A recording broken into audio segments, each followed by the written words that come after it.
The UCT Council says the 179-page report highlights its own governance failures.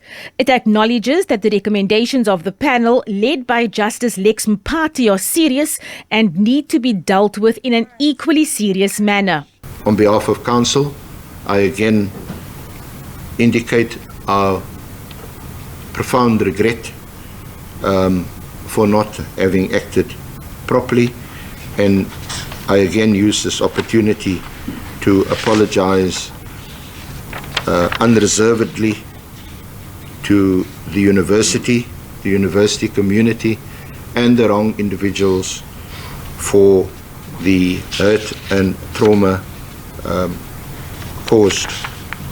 We are determined to pursue and to implement the recommendations mentioned in the report.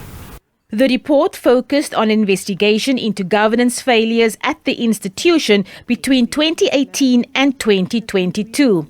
Implicated in the report are former UCT Council Chair Babalwa Ngonyama and former Vice-Chancellor Mamokgethi Phakeng. They were found to have misled the council. It was the behaviour of the former VC in particular that received sharp criticism. Some UCT stakeholders questioned the outcome of the report.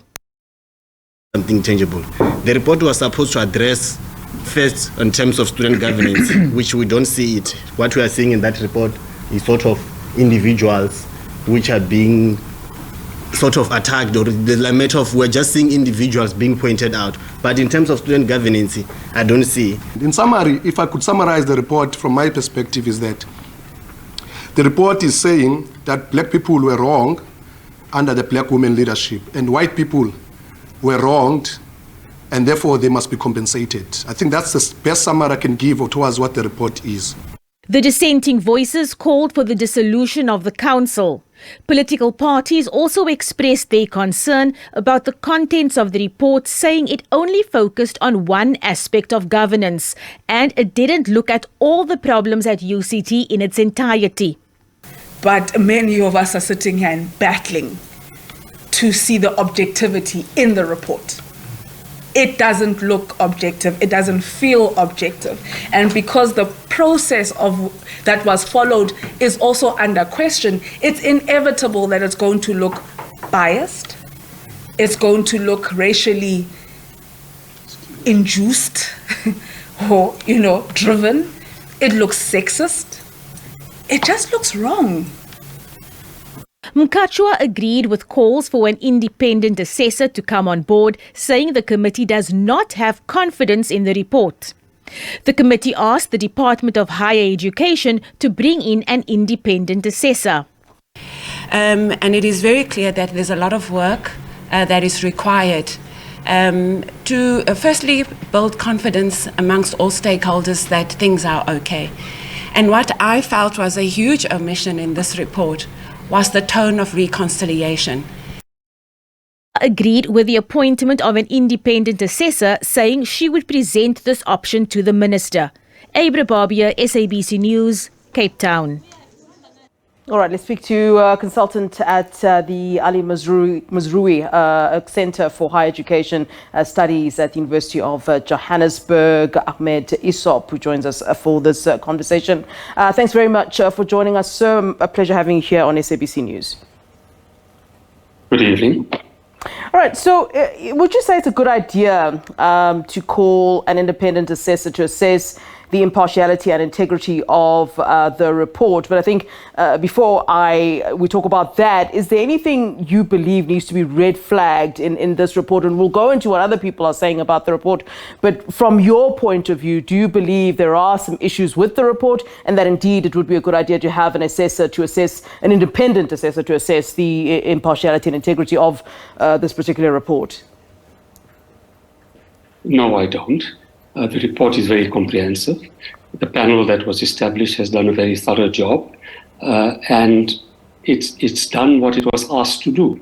It wasn't asked to look at student governance. It wasn't asked to look at a whole range of other issues that may be challenges at UCT. It was asked specifically to look at the governance challenges that resulted from the action or inaction of council and the resignation of a slew of senior executive members, many of whom were black and not white, and therefore it's not a racial issue in that sense. Yeah. And what it's found, which is not unusual in terms of what has happened in many institutions, is that the council did not do what it was supposed to do. It did not act, it did not discharge its fiduciary responsibilities in terms of oversight and accountability of management.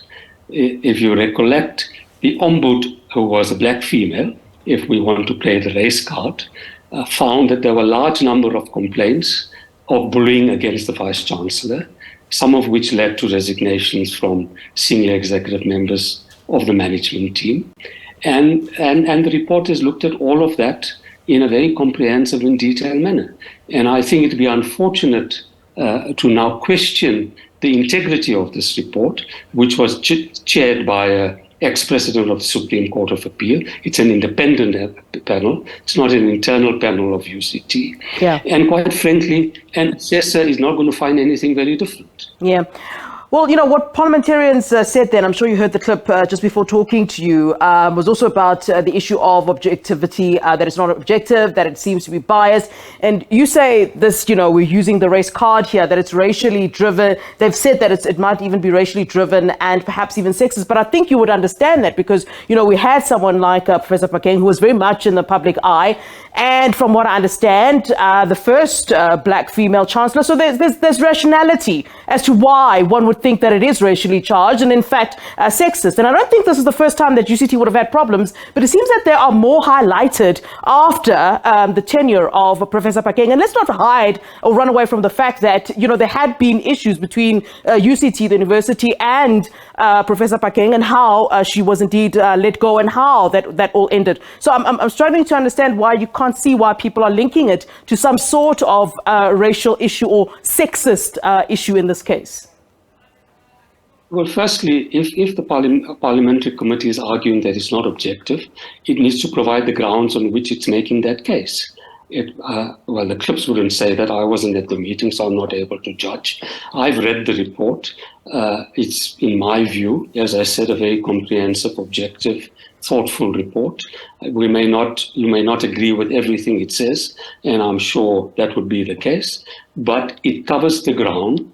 The fact that it was a black female vice-chancellor, she wasn't incidentally the first black female vice-chancellor. There have been others before in the past. The fact that she behaved in a particular manner, which was reported to the Ombud of UCT. It was reported not only by white staff members, but by others. And so from that, and the fact that both the chair of council and the vice-chancellor misled the council and the Senate in relation to a particular resignation of a staff member, all of which bodes ill for governance, good governance at UCT. There may be a whole lot of challenges at UCT in relation to transformation and change, but the specific issues that the report deals with, it can't be faulted on. Yeah. We got reaction, of course, from Professor Phakeng, not we, but of course she did herself have something to say about the report and said that it is inaccurate and potentially damaging to her reputation. And one wonders, you know, if she has any leg to stand on in terms of taking this report on, if that is how she believes it is, you know, coming out in terms of her own reputational damage. Well, she's got to, you know, I understand the chair of council is taking legal action, and I presume Professor Phakeng has the same avenue open to her if she feels the report is inaccurate and does injustice to her reputation. So the legal route is always open if she feels that way.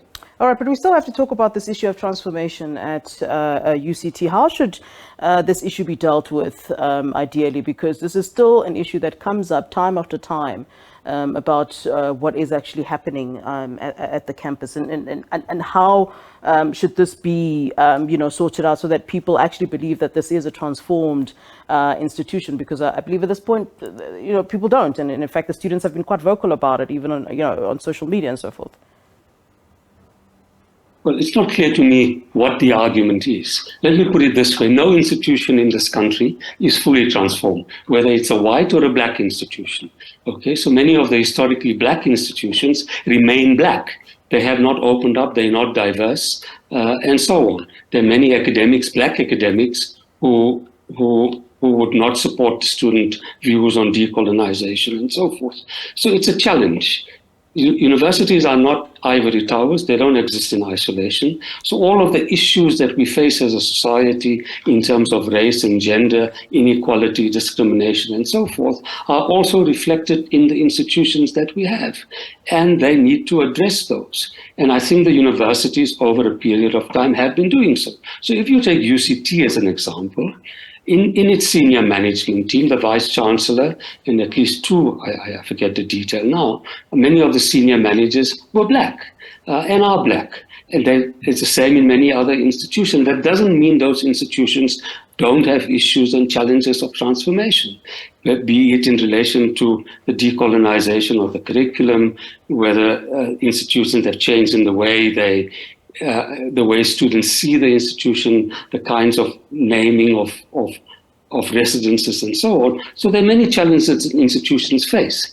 But I think we should not detract from the very specific governance problems that have emerged at UCT, which are the same governance type of problems which are at UNISA at the moment, which also has a black female vice-chancellor, where the independent assessor was Professor Temba Musia, a black academic, and a similar charge is being made that his findings reflect badly on a black female vice-chancellor, and that shouldn't be the case. So either we want good governance, be it black, white, pink, yellow, male or female, and we have to address the challenge head on, not detract from the fact that all of our institutions have transformation challenges of various sorts.